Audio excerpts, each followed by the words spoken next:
let the different sounds of Y trip you up. Here's how you remember which sound of Y to use when reading.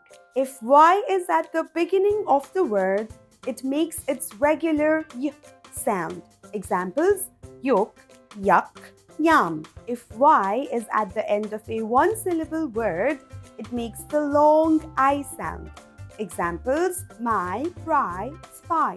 If the letter Y is at the end of a word and there is no vowel preceding it, it makes the long E sound. Examples: army, happy, silly. In the middle of words, Y can make a long or short E sound. Examples are gym and style.